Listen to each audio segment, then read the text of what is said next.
Welcome to the Worth It Practice podcast. I am your host, Dr. Leah Kleonsky, and today I'm going to be talking about a business model that I use within my practice while having a specialty clinic in addition to a generalist clinic. And I'm going to talk to you about how I set up my specialty clinic, why I think this might be a helpful thing for you, and the pros and cons, because there are pros and cons to having a specialty clinic that is part of your broader, more generalist practice. So let's dive in. Let me tell you about my clinic and how I set it up, and then let you know what works and what doesn't work well about it. So when I set up my business, I did not intend to have a specialty clinic. I created Thriving Child Center.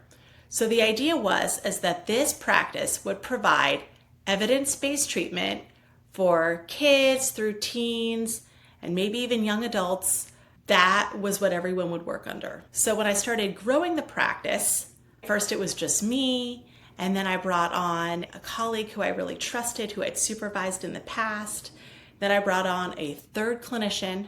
So 3 clinicians in, we're all working under Thriving Child Center. And then COVID hit.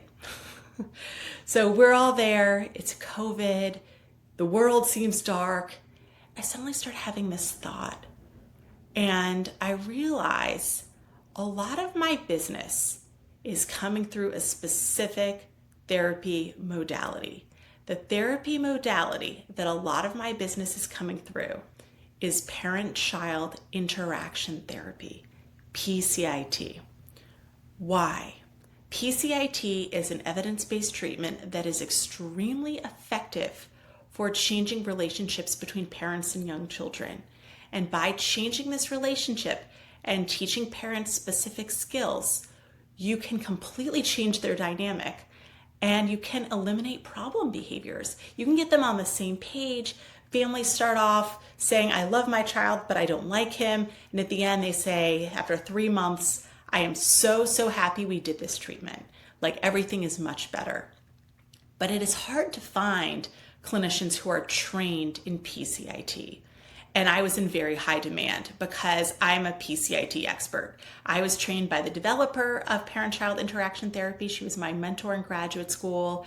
I'd done all this research in PCIT. I'd done the first research study looking at PCIT and autism. It was an RCT, which people do not recommend that you do as your dissertation, but luckily it worked out for me. I was very confident.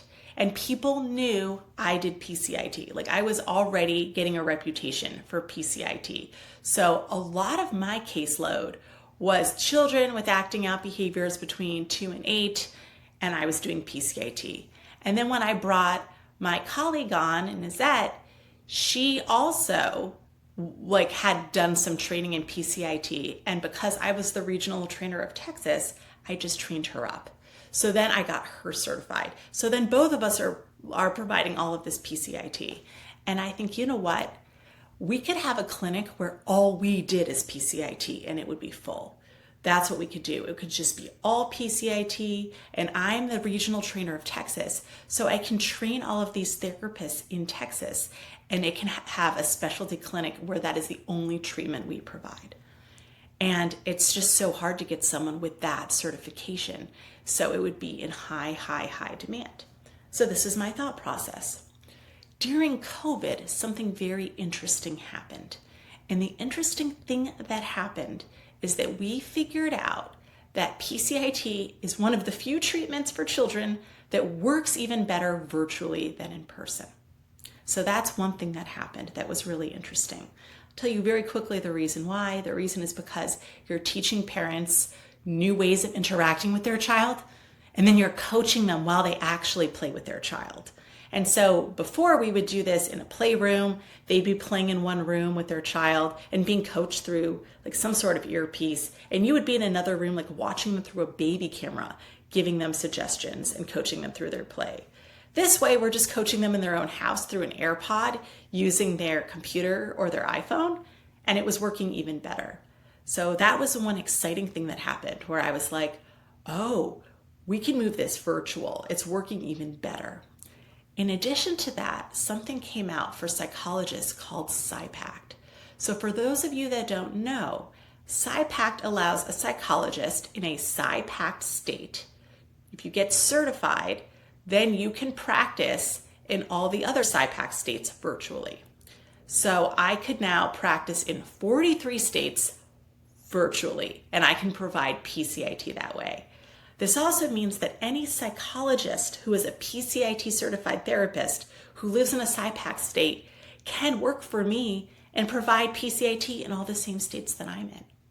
So this seemed like the time to really launch my specialty clinic, and I realized I could even launch it virtually. So I had a thriving child center. I didn't want to give up all of the kids we were seeing, providing more regular treatments for anxiety and depression, parent management training, but I wanted to bring on and really grow the PCIT brand.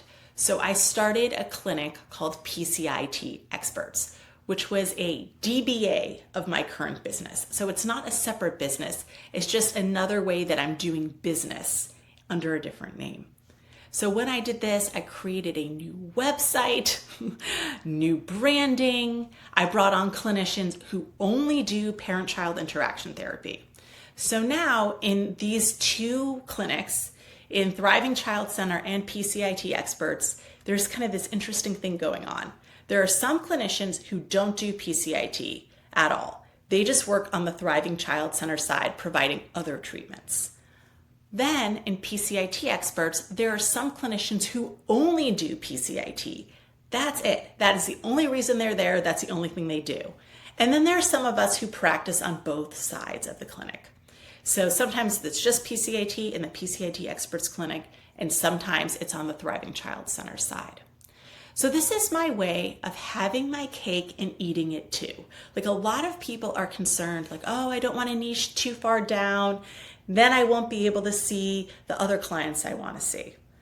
But then also like having a niche, like being well known for PCIT means that people come to us from all over the country specifically looking for PCIT. And so in our branding, PCIT Experts, we're clearly experts, right? It's a clear go-to. If you're wondering, does this clinic do PCIT? Obviously. So this really allows us to have a super niche and then a more generalist practice, even though doing a child practice in general, I guess you consider that to be a niche as well. And I haven't seen anyone else do this that I'm aware that are still part of the same clinic. This also means that if people come in on the Thriving Child Center side and they're like, I think I need play therapy for my 4-year-old who's having tantrums, because it's the same business, my admin can say, you know what, actually what I think you need, after getting a lot of information, I think you need PCIT. And they just move them into the more appropriate clinic. The same thing happens on the PCIT side. Sometimes people come in because someone's recommended PCIT, but their kid is much too old or it's not appropriate. And then we just move them into the Thriving Child Center side so they're seeing a different provider. Or if we're not sure, we can give them one of the providers who sees clients in both of the clinics, and then they can make the best fit choice. So it gives us a lot of flexibility. It lets us be really branded, and it also lets us be more generalist. So this has been an amazing decision for me. I have no regrets about doing this, and it lets me kind of decide which part of the practice do I want to bring out or not. There are some cons. The first con is it's a little bit confusing to people. So sometimes people don't get, like, do you have two businesses? What's going on? They're like, you have Thriving Child Center. I'm like, I do have Thriving Child Center. And within it, it has a specialty clinic, which is PCIT Experts. And you can refer directly to that clinic. So sometimes there's just confusion in the community. It's a lot of information to remember. People remember we do PCIT at Thriving Child Center, but they might not remember our specialty brand. And sometimes if I tell people about that, then they also think that we're generalist child work. So that's one potential thing that can happen. The other disadvantage is that it is a little bit more expensive. So I have to maintain 2 websites. So I have a second website, a second branding, separate SEO for that website, separate Google ads for that website, right? So I am having to promote both websites. So sometimes I'm paying double the amount of money. I have Instagram for both websites separately. So because they're branded differently, I have to market them differently as well. So sometimes it is twice as expensive. Now, this has actually only recently become much of an issue because I've really had to change my marketing approach with the current economic climate. So a couple years ago, I honestly didn't have to market very much for either clinic. So my marketing bill has gone way up in general, which I will definitely talk about on another episode, is like what I'm doing in terms of marketing, filling these private pay clinics. But this has been amazing for me. The other advantage too of having this PCIT Experts clinic is that we've started a little training program within that. So I have a training director who's training people in PCIT so that when they're licensed and certified in PCIT, then they can provide PCIT more. So I do think it's easier in some ways to grow a clinic that is specialty niched, especially if you are an expert and a trainer in that area. And many psychologists are. Think about what you went to grad school for. So if you're wondering, right, if you want to have your cake and eat it too like me, think about whether a specialty clinic in your overall practice is worth it for you. And if you want to build something like that, I'm happy to show you what I did and give you some look behind the scenes, pull back the curtain, and also give you some really practical advice. Because there are lots of things I've learned, mistakes I've made, and that I'm still making and still learning as I change the vision for what my business can be.